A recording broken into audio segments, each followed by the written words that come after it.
Momentum is on our side.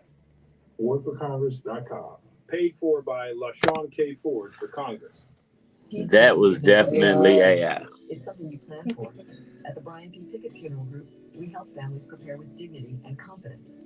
From pre-planning services, And this is AI, but this is good. Financial literacy that empowers your future, to community partnerships that uplift us. For some reason, they got the women voice down better than the men voice. I feel like. Call 773-413-7774 today. And let's start. I just don't get how AI it can't sound like how it doesn't sound supernatural yet because they listen to our voice every time we talk into our phone. They do. When they track your apps, you got to know how to phonetically spell words. You got to know how to space them. But even like if you spell it wrong, like phonetically, if it's wrong, but it will sound better. You're saying right? Because Latricia ain't Latricia in that commercial. L-A-T-R-I-S. You got to spell it to make sure it pronounces it right. Then you got to make sure your commas and periods in the right spot, or the slow. In about 5 years, we're not going to talk about this. Don't wait. Call us today at 773-345. Is AI too? I didn't even notice that. That was good. 345-744. Brunch Bunch. You say 744?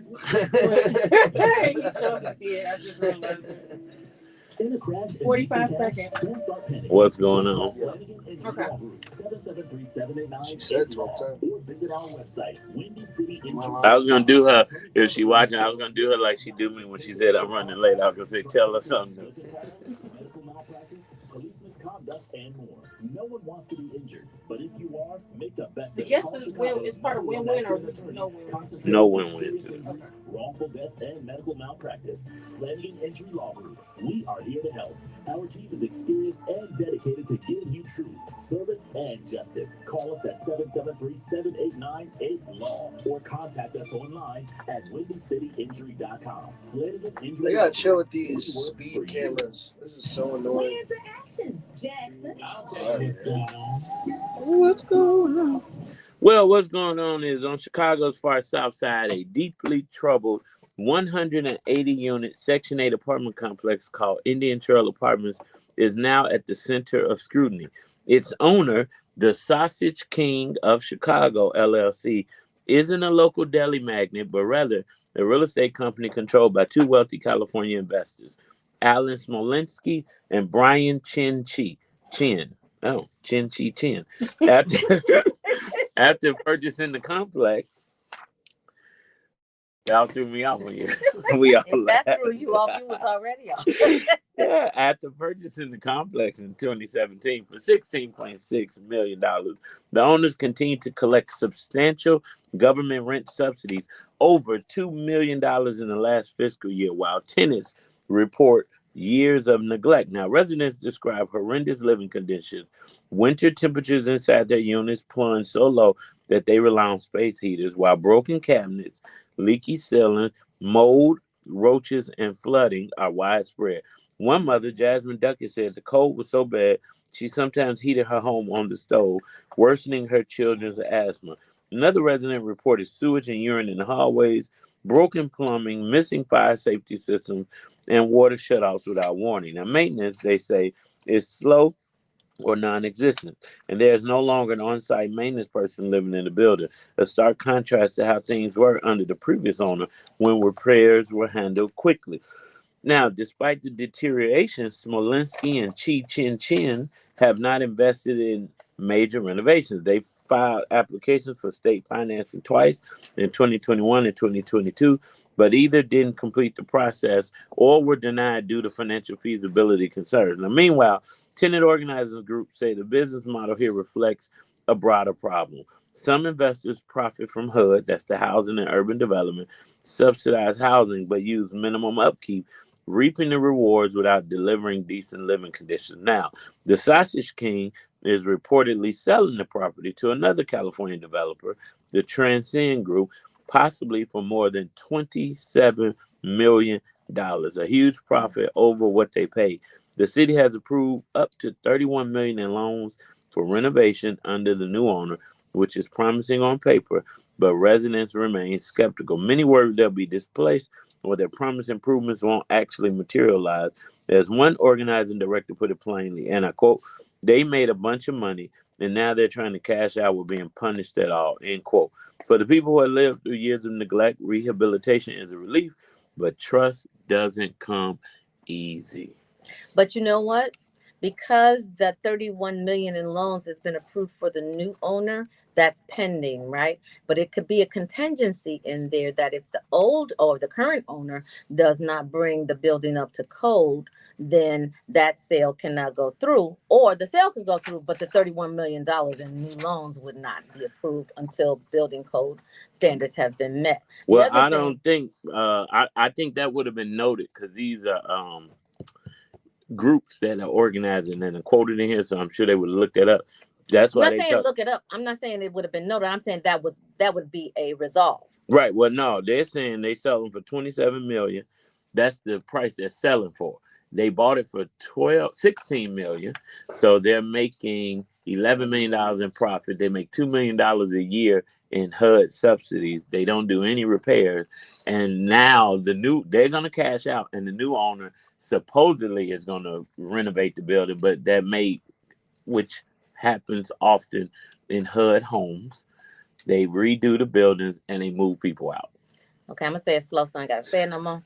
What I'm saying is that in order to deliver a compliant building, a building code with minimum violations, you can't ever have just no violations, but minimum violations that are not decreasing the standard of living that the tenants are actually living in.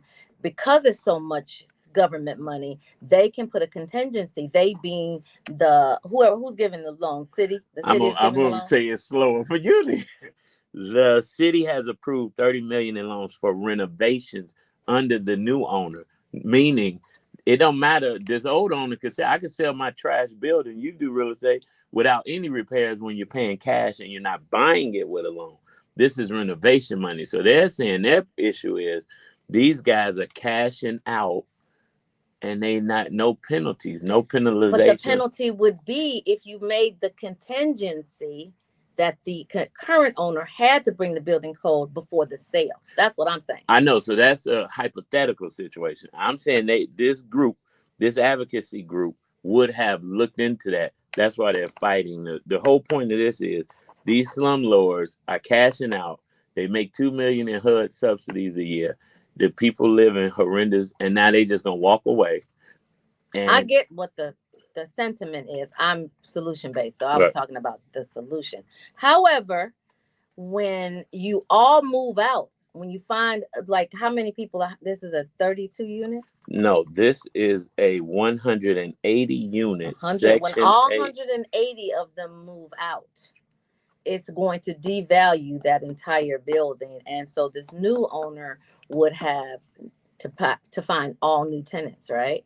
And when you are in HUD, when you are in a HUD building, where were the inspectors that were supposed to be making sure? Therein lies the real issue. Yeah. The profit is just one issue. Right. The real issue, and then here's the deal too. One, the issue is it's twofold because it's the HUD. It's about threefold because 180 units.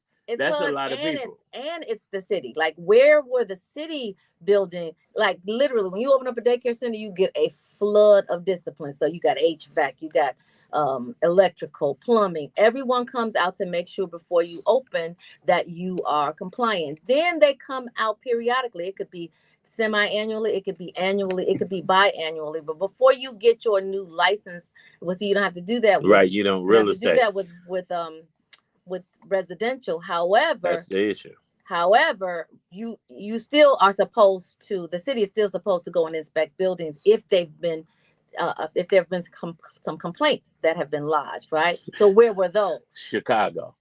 Well, no, not necessarily. The issue is this: we report on stories like this. Think of the lady, the slumlord, who the city finally had to sue, and now she had to liquidate like 500 properties that she owned. Didn't do anything with them. They put them up for auction recently because she was just a slumlord, and she owned over 500 buildings, vacant land. Would not. Yep, she was void of color, and she just bought all these properties on the south and west side. And you think when you live in the community and, I walk down the street and see a building that's been boarded up and you're like, won't they do something? And you can't find the owner. It's somebody like the Sausage King of Chicago. Well, he should get a new name. Well, right, because he's not even in the meat industry. But the issue here is 180 units mean that's 180 families. If the situations are so deplorable and they haven't left, that means they don't have the means to leave. I want him on the issue. show. I want the Sausage King on the show. I hope it's not because of the nickname. Well, listen, stay focused. So the point, so that's one fold. The second thing is, now this is something, and I hate to say this because I don't want to sound like a Trump supporter, but this is something the Trump administration is talking about. These type of things. HUD paying Trump's father used to do this exact same thing. I know, but I'm saying the current administration is saying they have so much spending on, fake people getting food stamps and the healthcare system being rigged and they paying for something. No, they're right about that. And now, and the educational system is overcharging students. And now, look at this, $2 million a year. And if you're getting HUD money, inspectors on the city and federal level should be coming out a little bit more like they do daycare centers, because they all complain. All 180. All 180. And I went through the list of all of the issues that they talked about, from sewage and urine in the hallways. That would be it for me. If you could rape me with a mouse, you could steal my car with a roach. Like Rape literally. you? Okay. Literally. I can't do it. Like I cannot do the vermin. So to have that in your hallway that you and your children have to pass by for entering and exiting your own unit, that's deplorable condition. Broken plumbing, missing fire safety, water shutoffs without warning, no maintenance. So the issue. But what they shut the water off for if they weren't maintaining it? Who knows? Maybe they didn't pay a water bill. That part. That could be it, because they saying shit. So it's a lot of issues, but this is something I think, the city, and hopefully, we got a great new mayor in office. And I believe if this comes to his attention, we should see how this will unfold. If it came to our attention, you think it didn't come to his attention? He's probably on it right now. But see, where it becomes unfair is businesses that are highly regulated, like restaurants and childcare facilities, that if you don't fix it almost before the inspector leaves, they're fining you, they're penalizing you, they're threatening to shut you down and close your doors. But then for years, this Sausage King gets to operate and impact people's lives, people's families' lives, and still profit from it. And it could be the overplay for the underplay, because the article said that they've applied for subsidies from the state, but either A, did not finish the process, or B, got denied. Both of them separately for this property. Now they're going to sell it with a $11 million profit to another California-based company that could be somebody they know, or them just buying it in a new business name, making the profit and getting the government money to rehab it. And then guess what? That value goes down, but goes right back up after the ARV, after repair value, and they get better tenants in or raise the prices. Well, I don't think these tenants are bad. I mean, when I say better, I mean in terms of business better, as in higher paying tenants, because you got a higher quality apartment. Well, I would say that the tenants who endured all of this maltreatment should be given a subsidy by the new owner for 2 to 3 months of rebate. So because they have endured what nobody should have to endure when you're in your living situation. Well, Donald Trump, Brandon Johnson, JB, the Indian Trails Apartments on the far south side of Chicago. Indian Trails, you didn't say that. I know who the Sausage King is. Of course you know the Sausage King. Well, of course we know you gonna keep rocking with us later. We got more hot topics. We got Commissioner Tara Sound. Don't go nowhere. We have way more to share right here on the Brunch Bunch. How the heck do you know the Sausage King? Because I know a lot of different people. Oh, well, tell the Sausage That's King. Terrible. They bogus. Yes. Yeah.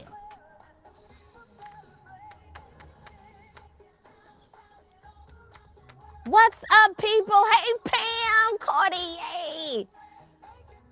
Tammy knows the Sausage King, y'all.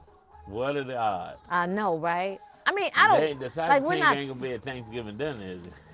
I was gonna say, like, we're not friends like that. I just know who he is. But that's not the point. The point of the matter The is. sausage king is bogus. Oh man, what's up? Oh, new hair color. It's Fab, girl. How are you? Hey, where good. you How are been? you? Good. How's the baby? Oh, where's school? Good. Is that an Hanging in there. HBCU? Don't Yes, take that's out what I thought Mike it was. this time.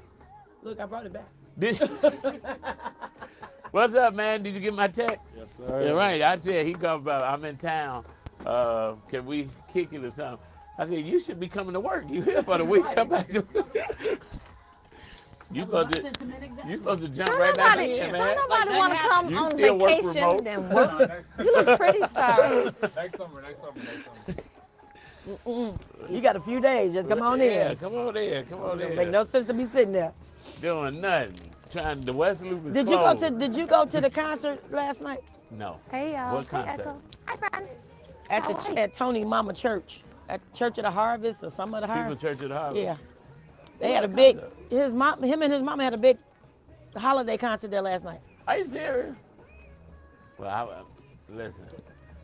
I don't want nobody to invite me nowhere. I know. I can't go nowhere right now.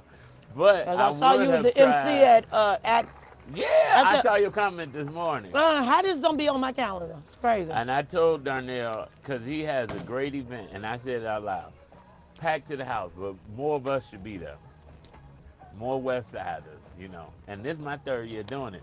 And every year I tell him, and I'm like, and I was sitting there like, so-and-so, he's like, oh, man, I forgot to send the invite. Oh, and I'm like, he's like, man, I'm like, well, I can't help you, but I'll remind you next year. Or make sure I post it, too. Because it was really, he gave Malcolm Crawford and Morris Reed Awards. So, of course, they were in the room, and we got to see, they got a nice documentary about Austin that they put together that's dropping. The one about Austin or the one about the schools? About Austin. They just talking. Oh, yeah.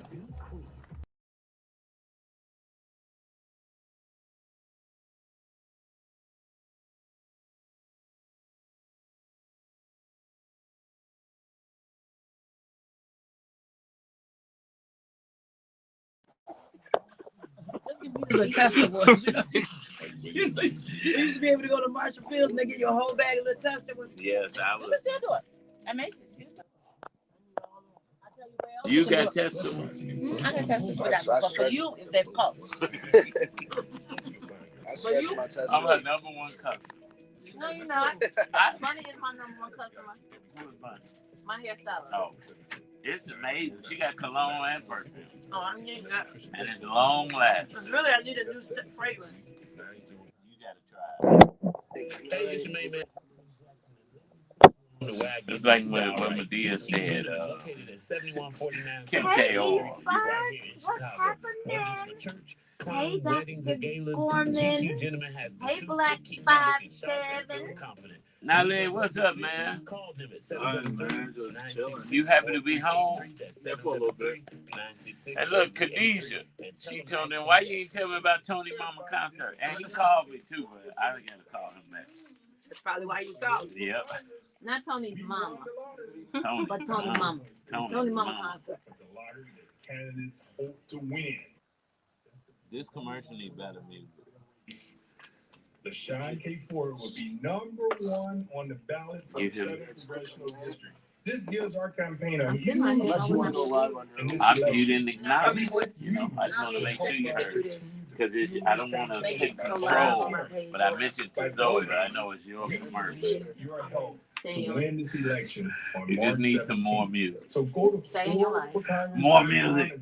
It just needs to be pumped up a little bit. We're ready to win this race. The momentum is on our side. FordForCongress.com. Paid for by LaShawn K. Ford. It needs a little more. You know, but it's, I think the music on. The music,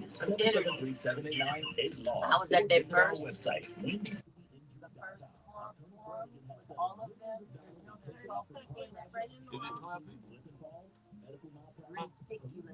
Yeah. But if you are, make your best Latina call lady. Chicago's Never #1 heard of accident him. attorney. Found another Latino man. Never heard of him. Found another young white boy. Never heard of him. And Melissa. Team is experienced. Tina Collins dedicated came to back giving you truth, like the service, cat. and Oh, she's justice. back in? Call us Yeah. at 773 Tina Collins came back. law or contact Michelle, us online at wendycityinjury.com. Flanagan Injury Law Group. Boykin. We work for you. And both he and Friesen both. Well, this morning on the Brunch Bunch, we're honored to welcome back Commissioner Tara Stamp. She is a Brunch Bunch favorite, an educator, an organizer, and an unapologetic champion for justice. Whether she's fighting for safer communities, uplifting women's voices, or mobilizing action across the country, Commissioner Stamp leads with heart, history, and purpose. She's here today to share an important call to action for women across Cook County. Let's give a big welcome to Commissioner Tara Stamp. That was so energetic. I know. Wait, with the popcorn. Thank you know what? I wasn't going to say nothing about the popcorn or ever since you brought it up. Can you eat before you get here? Can you just get here? You know what? Shots fired. Shots fired. Shots fired. Just like a Southsider. But back to you. So funny though? This has nothing to do with anything except living.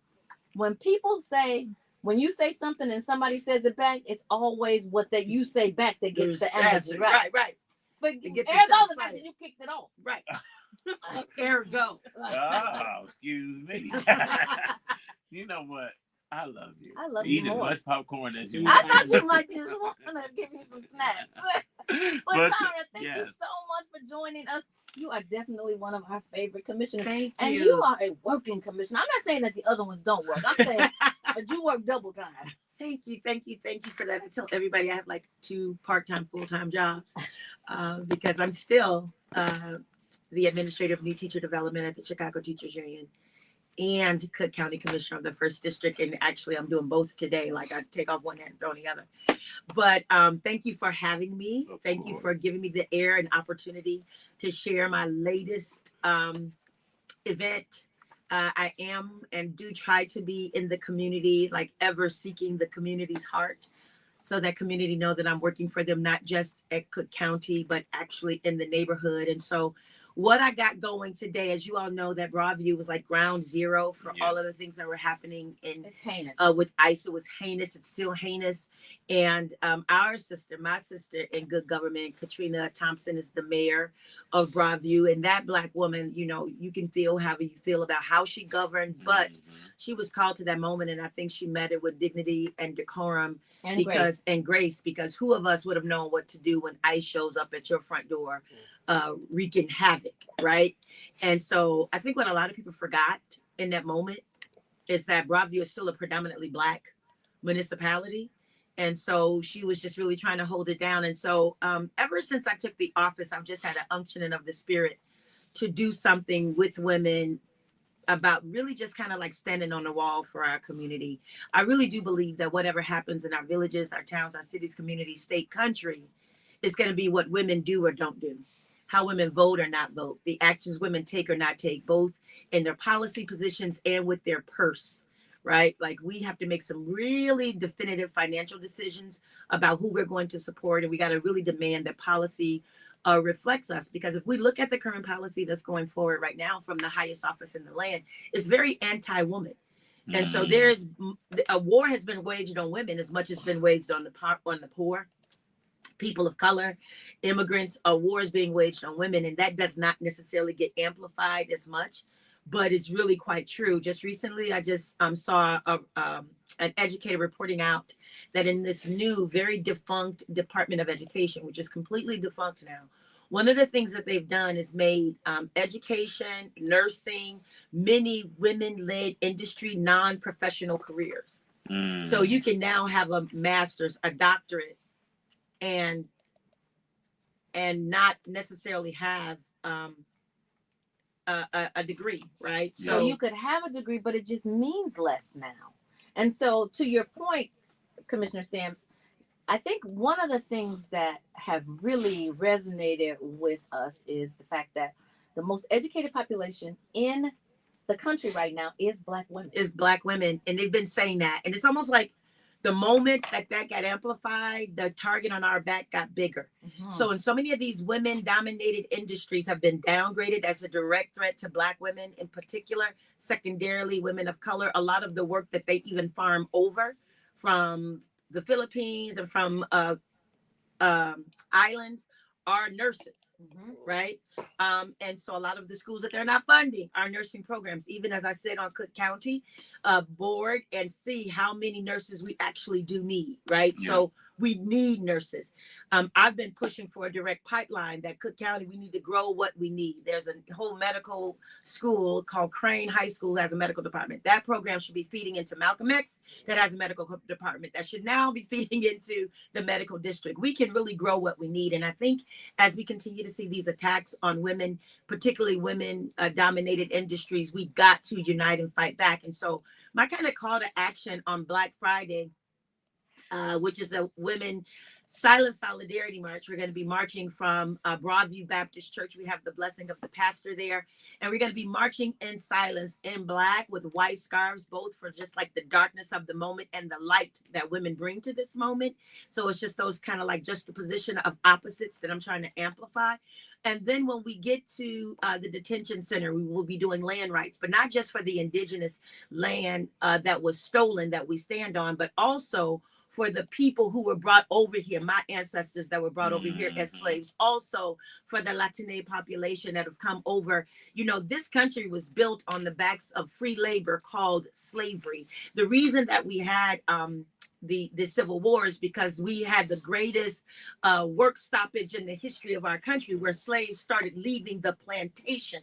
And because of that action, then the country had to fall in suit to that action. And that's a bit of that history that we, you know, this country likes to leave out. But we have to remind people of our history because you get power from that. Yep. I further believe that at the intersection of our lived experience of our elders and the wisdom of our elders and the courage, tenacity, innovation, and resilience of our youth is our survival. So we have to be practicing intergenerational democracy and intergenerational conversations, because our ancestors made it over because they had a sense of God, they had a sense of purpose, they had a sense of resiliency. We forget that Black folk didn't always have SNAP. We didn't always have banks that would loan to us. We didn't always have people that would give us money, but we did it anyway. You know, we did Wall Street, Black Wall Street, without anybody's help. We did Rosewood without anyone's help. We had 132 banks at the height of Reconstruction, 132 owned Black banks, because those Black dollars were going into our Black banks. And so a lot of what we've been made to depend on was by intention. This country wanted us to be dependent on those, but if they give it to you, they can take it away. So I think if we take anything away from this moment, it's that to believe that you come from a will not die people, that you come from a folks of resilience, that like that's been the road for the people of soul. And so we got to dig back into that ancestry. But not only that, we got to hold hands across this whole city, country, state, because what happens to one of us directly impacts what happens to all of us. So on Saturday at 10 a.m. at the Broadview Baptist Church, I'm calling women of all ages, all denominations to march with me in silent solidarity. And when we get to the detention center, we're going to pray and worship. We're going to do land rights, and we're going to pray for the reconciliation and restoration of our communities, and the resilience of our communities, because I think that when women gather, something sacred happens. And so I'm calling women to this moment, because you will do for your children what you won't do for yourself. And so I need you all to understand that everything that we see relative to policy is coming for our future, whether it's the people not wanting to vote for the mayor's budget, which protects Chicago, not just Black Chicago, but all Chicagoans, when we're asking for the super wealthy rich to pay their fair share, to use the TIF surplus, which is our money, our tax dollars. And as the reading teacher, I want you all to understand what surplus is. Surplus means we got above and beyond what we expected. Talk about it. We are in the overflow. We are asking to give to the least of these, to live out of the overflow of what has already been gathered and created, which are the tax dollars of regular, everyday working Chicagoans. And so by investing in our children now, you are investing in Chicago, because people make decisions about where they're going to live and where they're going to send their children based on the education stock. So if you devalue education in the city of Chicago, you're actually dissuading other folk from coming to the city. So a vote for the mayor's budget is a vote in our future. It's a vote for our children. It's a vote that will take the burden off the everyday working Americans in the city of Chicago and put it on those folks who have benefited so greatly from tax breaks and tax discounts that they've gotten from the city, right? So we're just asking for the rich to pay their fair share. I'm asking for women to gather on Saturday on Black Friday, because remember, we're not spending any money anyway. So we want to gather because something sacred happens when women gather, and we're going to go to the detention center and we're going to pray and worship for our city, for our county, for our country, for our children and their future. Wow. Well, listen, you are such an eloquent speaker that you just grab the attention. I'm like, keep going, but then the show will be over. But you said something. The march is silent, which is intentional and spiritual in tone. What does the silence symbolize in the context of the reflection, restoration, reconciliation, and rededication? What it symbolizes is that moment when you are in silence, you are actually in thoughtful communication with your higher power. And I think all of us are required to get silent, to get still, to hear that still small voice. So to block out the noise of the world, to block out the noise of what we are being fed, and to be in solidarity with your other sisters in silence as we prepare. There are in many Indian tribes, before they go to war, they call the women to gather to actually negotiate, because women pay the highest price when our countries and our cities are at war. When we have ICE invading our country and being treated as terrorists in our own country. Our cities at war. Our cities are war. So the government has declared war on just regular, everyday Americans. Black folk who built this country, whose blood serves as the mortar that hold these blocks and bricks together, and immigrant people who have sustained this country, immigrant labor that has sustained this country, from the restaurant that use immigrant labor to the farms that use immigrant labor. This country has the streets of sand has been sustained by that.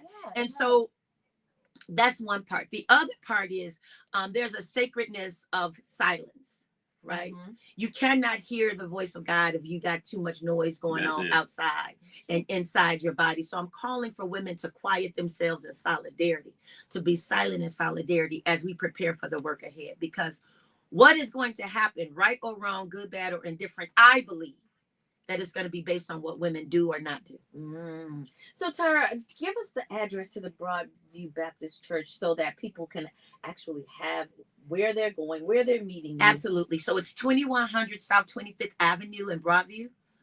The pastor has graciously allowed us to use their parking lot so that women can come and park their cars.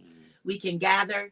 You can bring pictures of your children. You know, we have a lot. This is not just about the detention center. This is about the harm that has been done to us, period, as women, because women pay the highest cost. We're losing our children in the street. We have a child that was lost just last week. We're losing people right and left to all kinds of things. Homicide, suicide. Black boys have the highest growing suicide rate in the country. Black boys between 14 and 24. Which is unprecedented. Which is unprecedented. So it's not even just about the harm that is happening at the detention center. It is the historic and systemic harm that has been happening to people of color. And I want women to gather because we pay the highest cost. We pay the cost when we lose our children. We pay the cost when we lose our husbands. We pay the cost when they fire unprovoked 300,000 Black women that they force off the rolls of the federal government, who are the highest degreed women, highest earners. So what does that do to all of those families? If your mother is the breadwinner in these single family households, destabilizes them completely.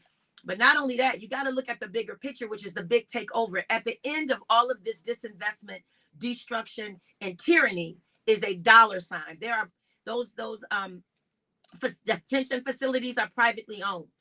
Many of our prisons are now privately owned. Yeah. If the prisons are privately owned, if the detention centers are privately owned, then isn't there a incentive to get them filled? Yeah. And then with that incentive, who has the contract for the pillows? Who has the contract for the toilet paper? Who has the contract? I just wish we had that same energy to get these schools filled. You see what I'm saying? Yes, exactly. But they could get the schools filled, but there's a reason why the schools are not filled. That is systemic and it is intentional. And it is diabolical because they know, and as West Siders, we see that housing stock going up. We see them pricing us out. We see the gentrification that's happening. But we also have some. Austin High School is what should have historic status. Austin High School is one of the first high schools in the city, and it was the first high school to be integrated in the whole city of Chicago. Austin High School was. Austin High School was built to hold 2,000 students. It has 150 students in that building. But do you think they got a beautiful football field? I mean, they got a beautiful field. It's beautifully manicured. And so even if in this divestment, they've taken meticulous care of this school. Why? Because as they force Black folks out of this city, as they force poor people out of this city, they are going to then turn around and repopulate the public schools. Right? As you see, East and West Garfield being gentrified. There used to be Lower Ward School. They never tore it down because they had plans for that building. Once this great erasure of color that's what it is. happens in the city of Chicago. So the Mayor Johnson would sometimes has said the Negro Removal Act is in full effect. But the Removal Act started way before then. I challenge any of you all, if you really want to understand what we are living through right now, to read the Chicago 21 plan. The 21 plan that Mayor Daley, Papa Daley, was the architect of, which called for the end of public housing by the 21st century. And if you follow the falling of the domino, you will see that when they destroyed and took down the projects without a plan of relocation and where those families were going to go, what happened thereafter, the increase in violence that happened throughout the communities, because we know that Chicago is built on gang territory. And I don't just mean Black gangs. I mean Black gangs, Hispanic gangs, Korean gangs, Japanese gangs, Chinese gangs, and dare we say Russian gangs, Polish gangs, and the mafia. Yes. Right? So Chicago is a gang town at its DNA, right? And so we've separated communities by these invisible lines that we dare not cross. And so we're living in a moment right now where those lines want to be realized. We understand what has happened with redlining, and even as Black folks try to pull themselves up by their very bootstraps, we keep getting snatched away from our progeny, from our prophecy, from everything that we know we're not only working for, but it's the intention of God, because we are the soul of America. Yes. Black folk are the soul of this entire country. And so certainly that is true for Chicago. And so what those domino has done is the end of public housing, the attack on public schools, the attack on public works. Simultaneous to that, in 1996, we had the NAFTA agreement, which erased so many jobs out of so many towns like Chicago that was dependent on labor, union labor, good steel mill jobs, good factory jobs. Alberta Culver used to be right over there on Sacramento. There used to be so many factories and businesses in the city of Chicago that working class people pulled themselves up from poverty to working class with good union labor jobs that have been erased as a result of the NAFTA agreement. So right now, what we're looking at in this moment is the very wealthy who got rid of the jobs because they didn't want to pay taxes and sent the jobs overseas, now trying to reclaim that wealth by creating that environment in America. I call those family sustainable jobs, because family you can sustainable literally bring your family up. And then what happens is, and why the threat is so real, is because then those family members become generational family sustaining workers. That's right? Exactly right. That's exactly right. And so what I love about your events is that you have a whole theme, right? Yes. So you're calling for women to wear Black attire, white scarves, and what do these colors represent, and what is the message of the march? The Black represents the solemnity of the moment, the darkness of the moment. The white scarves represents the light that women are, the light of Christ, the light of hope, the light of justice, the light of equity, that women bring to the space, the holiness. Because, you know, as I've said several times, there's something sacred that happens when women gather. In Africa, where there was civil war, the women in silence just went to the wall every day and just called on the name of Jesus every day until the war stopped. There was no violence, there was no shout, there was none of that. They just went to the wall and called on the name of Jesus every day. Well, Tara, you know what? I love the way you make your light shine, because it really does reflect on all of us, and we can't go anywhere but up from there. Like Anthony Brown said, we going up, up, up. It's his version 1390. All right, we gotta make sure Khadijah putting the address on there. Pump that again, so people know what it is. How many minutes in this? 3 minutes. Let's do 1.5. Okay. I like how you roped in that budget too. That was saving. Go ahead. That was a good one. We're living in some crazy times. It's a courageous budget. It's the budget that other people have been calling on and was afraid to do it. What is grating to me. There were some people who was in those seats when Daley sold off the parking. Stole off the toll road and the shoreline and the meters. Yep. Not for 10 years, 100, 175 years. So generations of My debt. friend said she is the real deal. Project 21 is the same as Project 2025. So it's just on a local level.